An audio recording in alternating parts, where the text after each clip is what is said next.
नमस्कार दोस्तों, जय हिंद, वंदे मातरम। मैं आपके साथ विजय जायसवाल। आपके अपने YouTube चैनल रॉकिंग इन्फॉर्मेशन की परिवर्तित के जगह कुछ दोस्तों टेक्निकल प्रॉब्लम थी, इसके वजह से हमने जायसवाल कोचिंग सेंटर नाम रख लिया है। तो आप लोगों को कन्फ्यूजन नहीं होना है। मैं आपके साथ विजय जायसवाल। दोस्तों बात करेंगे पर्यावरण की। हमने एक यहाँ पे मुहिम उठा रखी है दोस्तों, आओ अभ्यास करें। यानी कि पर्यावरण में दोस्तों हमें 30 में 30 लाना है, तो आओ अभ्यास करें, मिलकर अभ्यास करना पड़ेगा। यानी कि पिछले 7 वर्षों से यही प्रश्न जो बार बार पूछे जा रहे हैं आपके एनसीईआरटी पैटर्न के अनुसार। तो आइए अभ्यास करते हैं। पहला पार्ट आज से स्टार्ट हो चुका है। तो अभी तक हमारे चैनल को ज्वाइन नहीं किया तो ज्वाइन कर लीजिएगा और बेल आइकन प्रेस कर लीजिएगा। चलिए आइए प्रश्नों को स्टार्ट करते हैं।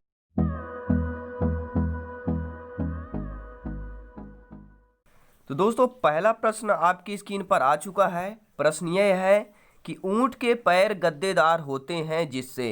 ठीक है, आपके एनसीईआरटी बुक का पूरा निचोड़ यहाँ पे लिया गया है। ठीक है, तो कंफ्यूज नहीं होना है आप ही। ठीक है, जो आपकी एग्जाम में आएगा वही प्रश्न हम आप लोगों को करवाएंगे प्रैक्टिस। ठीक है, प्रश्न है ऊंट के पैर गद्देदार होते हैं जिससे रेत में धंसते नहीं हैं, कंकड़ रेत चुभते नहीं हैं, जहाज जैसे चलने में पतवार का काम करते हैं, पैरों में दर्द नहीं होता है। देखिए यही प्रश्न आपकी एग्जाम में बार बार आते हैं और यहीं से प्रश्न ठीक है एग्जाम में आने वाले भी हैं। ठीक है, तो आप लोगों 30 प्रश्न प्रत्येक प्रैक्टिस सेट में लाएंगे हम। तो आप लोग कितना स्कोर कर पाते हैं अपना कमेंट मार्क्स से जरूर अपना अपना स्कोर करिएगा। ठीक है, अगर आप 20+ कर रहे हैं तो बहुत अच्छा आपका प्रिपरेशन है। ठीक है, अगर 20 से कम आपका स्कोर रहा तो और हार्ड वर्क की आपकी ज़रूरत है, यानी कि प्रैक्टिस करने की और ज़रूरत है। ठीक है, तो यहाँ पर आपका पहला प्रश्न का राइट आंसर देखते हैं क्या हो जाएगा, अपना कमेंट बॉक्स से जरूर बताइएगा। ऊँट के पैर गद्देदार होते हैं, रेत में धंसते नहीं हैं, इसलिए वो ऊँट के पैर गद्देदार होते हैं जिससे रेत में धंसते नहीं हैं। ठीक है, नेक्स्ट क्वेश्चन देखेंगे। अगला प्रश्न स्क्रीन पर आ चुका है और प्रश्न यह पूछा जा रहा है मित्रों, सामाजिक पर्यावरण का निर्माण होता है नदी पहाड़ भवन से, परिवार समाज समुदाय से, सूर्य प्रकाश हवा जल से, जैव व अजैविक घटकों से। तो सामाजिक पर्यावरण का निर्माण होता है किससे निर्माण होता है दोस्तों? परिवार समाज और समुदाय से निर्माण होता है। ठीक है, तो हर भाई बहन, हर गृहिणी, हर शिक्षक बंधु का जिसका सपना है गवर्नमेंट टीचर बनना, शिक्षक बनना, सभी का स्वागत अभिनंदन करते हैं। ठीक है, और आज से ही आप जायसवाल कोचिंग सेंटर परिवार का हिस्सा बन चुके हैं।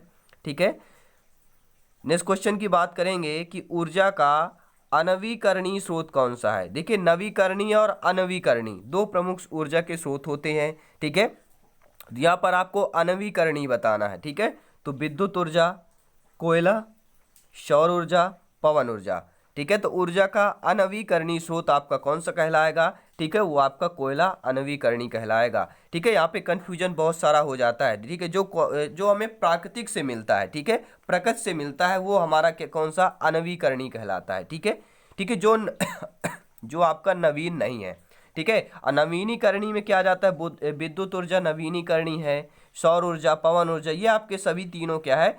ठीक है, नवीकरणीय है। ठीक है, और आपका अनवीकरणीय कौन हो जाएगा? अनवीकरण आपका कोयला हो जाएगा। ठीक है, जो आपके ठीक है प्राकृतिक जो प्रकृति के द्वारा हमें मिलता है वह आपके ठीक है अनवीकरणीय कहलाते हैं।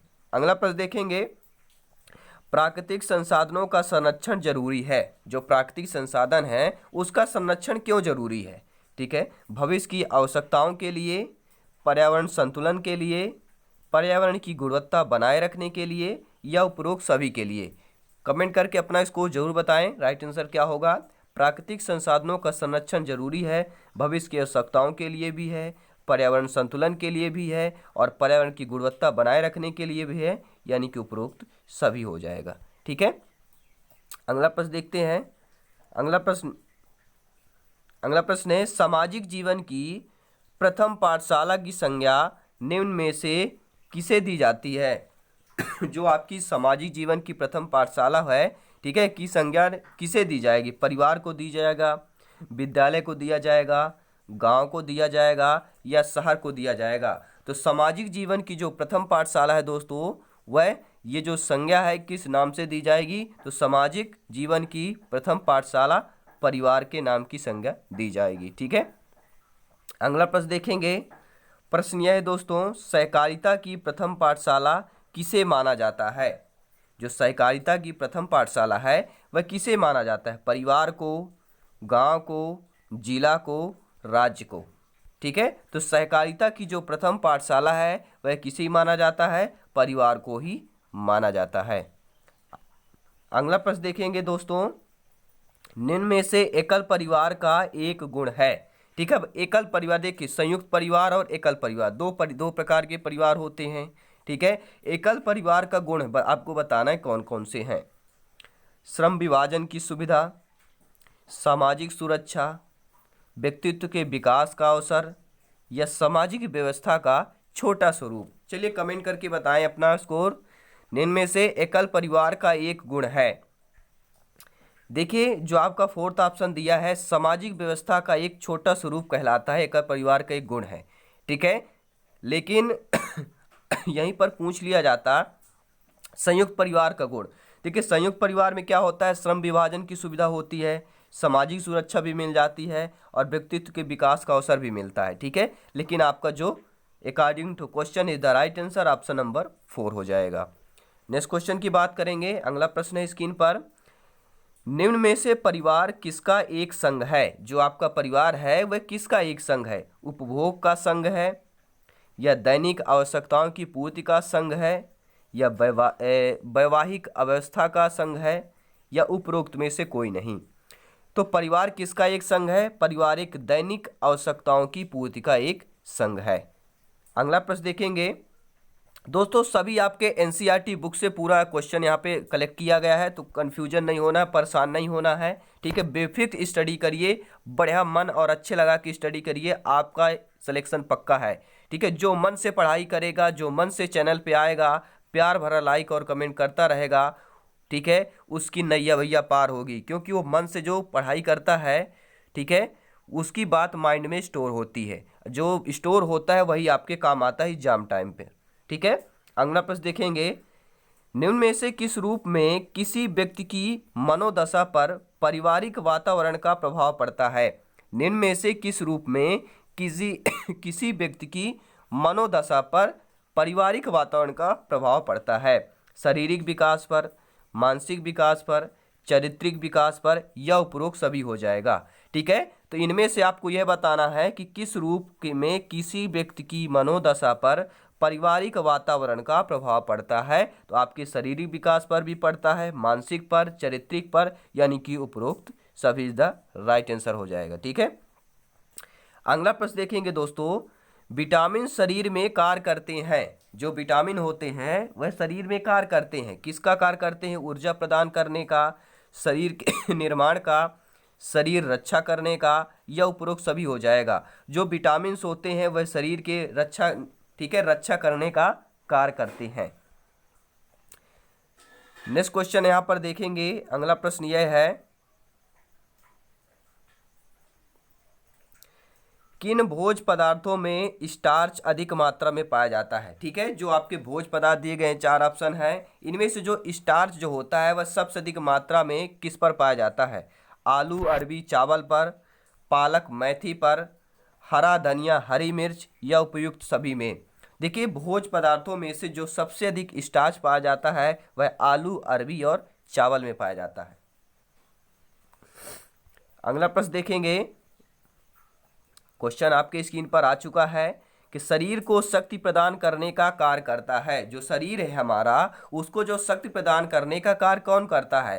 प्रोटीन करता है, कार्बोहाइड्रेट, वसा, या उपयुक्त सभी हो जाएगा। ठीक है, तो शरीर को शक्ति प्रदान करने का कार्य जो है आपका उपयुक्त सभी। ठीक है, अगला प्रश्न देखते हैं दोस्तों, एक व्यक्ति को प्रतिदिन कितने लीटर जल की आवश्यकता होती है?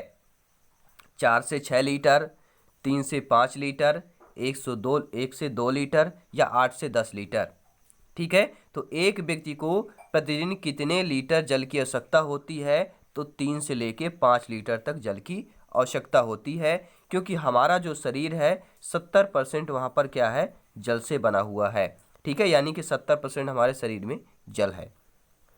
अगला प्रश्न देखेंगे, कार्बोहाइड्रेट की अधिकता से होने वाला रोग कहलाता है। यानी जो हमारे शरीर में कार्बोहाइड्रेट की जब मात्रा अधिक हो जाती है तो कौन सा रोग होता है? बुखार होता है, पीलिया, मधुमेह होता है या अतिसार होता है। ठीक है दोस्तों, जब हमारे शरीर पर, बॉडी पर कार्बोहाइड्रेट्स की मात्रा अधिक हो जाती है तो मधुमेह रोग हो जाता है। ठीक है, नेक्स्ट क्वेश्चन देखेंगे। अगला प्रश्न है, आयोडीन की कमी से होने वाला रोग है। यानी जो हमारे शरीर में, बॉडी पर जो आयोडीन की कमी से रोग हो जाता है वह पीलिया होता है, घेंगा होता है, एनीमिया होता है, अतिसार होता है। ठीक है, तो राइट आंसर क्या हो जाएगा? घेंगा होगा। दोस्तों आप लोग वीडियो पॉज कर अपना अपना स्कोर लिखते जाएं या प्रत्येक प्रश्न पर आप कमेंट भी कर सकते हैं। ठीक है, तो प्रत्येक हर भाई बहन, हर गृहिणी यहाँ पर कमेंट करेंगे। ठीक है, अगला प्रश्न देखेंगे, प्रोटीन की कमी से रोग होता है। यानी अगर शरीर, हमारे बॉडी में प्रोटीन की कमी हो जाती है तो उसके कौन सा रोग हो जाता है प्रोटीन की कमी से? क्वाशियोरकर होता है, स्कर्वी, रिकेट्स या घेंघा। ठीक है, तो प्रोटीन की कमी से जो होने वाला रोग होता है क्वाशियोरकर होता है। ठीक है, नेक्स्ट क्वेश्चन देखेंगे। यहाँ पर अगला प्रश्न है, नई कोशिकाओं के निर्माण का कार्य करता है। जो नई कोशिकाएं होती हैं उसके निर्माण का कार्य कौन करता है? प्रोटीन करता है, विटामिन करता है, रेशेदार पदार्थ करता है या कार्बोहाइड्रेट करता है? तो नई कोशिकाओं के निर्माण का जो कार्य है वह आपका प्रोटीन करता है। ठीक है, अगला प्रश्न यहाँ पर देखेंगे, अनाज में पाया जाता है, जो आपका अनाज होता है इसमें क्या पाया जाता है? प्रोटीन पाया जाता है, कार्बोहाइड्रेट, विटामिन या उपयुक्त सभी। ठीक है, तो अनाज में जो पाया जाता है दोस्तों वह आपका कार्बोहाइड्रेट होता है। अगला प्रश्न देखेंगे यहाँ पर, रेशेदार पदार्थ से दूर होता है। यानी रेशेदार अगर पदार्थ हम लेते हैं, सेवन करते हैं तो उससे क्या दूर हो जाता है? कब्ज दूर होता है, पीलिया दूर होता है, रतौंधी दूर होती है या घेंघा दूर होता है? ठीक है, तो रेशेदार पदार्थ से, ठीक है, कौन से खाद्य पदार्थ का हम यूज करते हैं? ठीक है, ऐसे कौन से रेशेदार पदार्थ हैं जिससे आपका कब्ज दूर हो जाता है? अगर हम रेशेदार ज़्यादातर, ठीक है, सलाद हो गया, ठीक है, ऐसी चीज़ें अगर खा रहे हैं, सूप पी रहे हैं तो वो आपका कब्ज जो है दूर हो जाता है। ठीक है, अगला प्रश्न देखेंगे, निर्जलीकरण यानी कि डिहाइड्रेशन, ठीक है, के समय शरीर में कम हो जाता है। यानी कि जब निर्जलीकरण होता है तो उस समय क्या शरीर में क्या कम होता है? शर्करा कम होती है, सोडियम क्लोराइड कम होता है, पोटेशियम क्लोराइड कम होता है या उपरोक्त सभी होता है? तो निर्जलीकरण जब हमारे शरीर में हो जाता है तो सोडियम क्लोराइड की कमी हो जाती है ठीक है, अगला प्रश्न देखेंगे यहाँ पर, सूर्य की सहायता से विटामिन डी का संश्लेषण कहाँ होता है? यानी कि सूर्य की सहायता से जो विटामिन डी का संश्लेषण होता है कहाँ होता है? यकृत में, त्वचा में, अमाशय में, हृदय में। ठीक है, तो विटामिन डी का संश्लेषण कहाँ होता है सूर्य की सहायता से? त्वचा में होता है। ठीक है, बॉडी में ही तो हम लेते हैं सूर्य का प्रकाश, जब लेते हैं तो विटामिन डी सबसे ज़्यादा सूर्य के प्रकाश से ही मिलता है। ठीक है, अगला प्रश्न देखेंगे, प्रदूषित जल के उपयोग से निम्नलिखित रोग होता है। अगर हम प्रदूषित जल का सेवन करते हैं, ठीक है, बारिश का मौसम चल रहा है तो आप लोग भी जानते हैं जल क्या है, प्रदूषित हो जाता है। ठीक है, तो अगर हम ऐसे जल का सेवन करते हैं तो कौन सा रोग हमें हो सकता है? पीलिया हो सकता है, मलेरिया, चेचक, तपेदिक उत्तर। ठीक है, तपेदिक हो सकता है जिसे हम बुखार भी बोल सकते हैं। ठीक है, थोड़ा शरीर में, ठीक है, टेम्परेचर हाई होना, बढ़ जाना। ठीक है, तो प्रदूषित जल के उपयोग से निम्नलिखित कौन सा रोग होता है? वह आपका पीलिया होता है।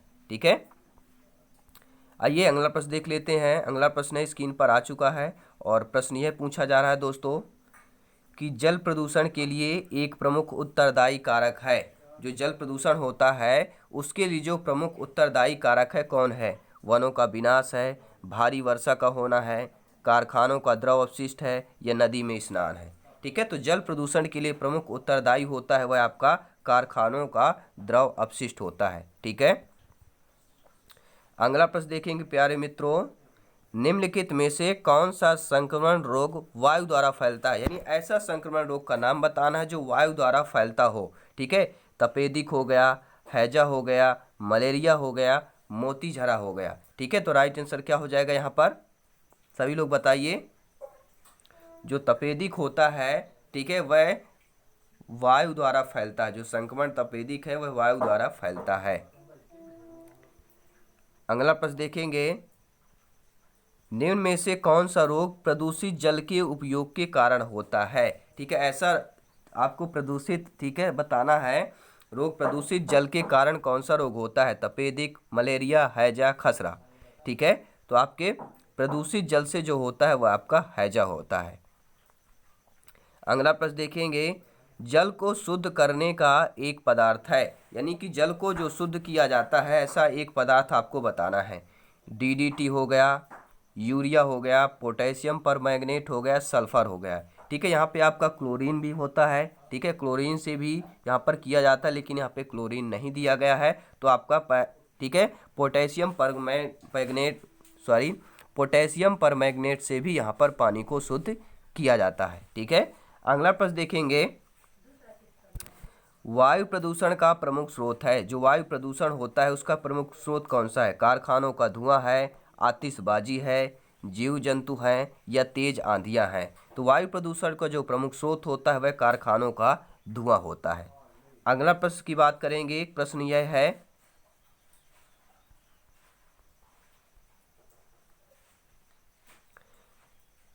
कि वायुमंडल में सर्वाधिक मात्रा में पाए जाने वाली गैस कौन सी है? जो आपके वायुमंडल में, ठीक है, सर्वाधिक मात्रा में पाए जाने वाली जो गैस है वह कौन सी है? ऑक्सीजन है, कार्बन डाइऑक्साइड है, नाइट्रोजन है, या आर्गन? तो लगभग सभी लोग जानते हैं कि नाइट्रोजन जो है आपके हमारे, ठीक है, 70% जो है गैस पाई जाती है। अगला प्रश्न यहाँ पर देखेंगे, ग्लोबल वार्मिंग एक प्रकाश रासायनिक प्रभाव है, एक रासायनिक अभिक्रिया है, एक रासायनिक अभिक्रिया है, या इनमें से कोई नहीं? तो ग्लोबल जो वार्मिंग है दोस्तों यह एक प्रकाश रासायनिक का प्रभाव है। ठीक है, अगला प्रश्न है, अम्लीय वर्षा में पीएच मान है। अब दोस्तों यहाँ पर होती है कि शुद्ध जल का पीएच मान कितना होता है? तो 5.5 से लेके 5.7 तक जो शुद्ध जल का पीएच मान होता है। ठीक है, 5.5 से 5.7 तक होता है। ठीक है, अब बात आती है अम्लीय वर्षा में, यानी जो वर्षा ऊपर से होता बरसता है उसमें अम्लीय मात्रा जब मिल जाती है तो आपकी अम्लीय वर्षा कहलाती है। तो इसका जो पीएच मान होता है 5 से कम होता है। ठीक है, याद रखिएगा। तो यहाँ पे कितना लिखा हुआ है? तो 4, यहाँ पे 4 ऑप्शन सही हो जाएगा।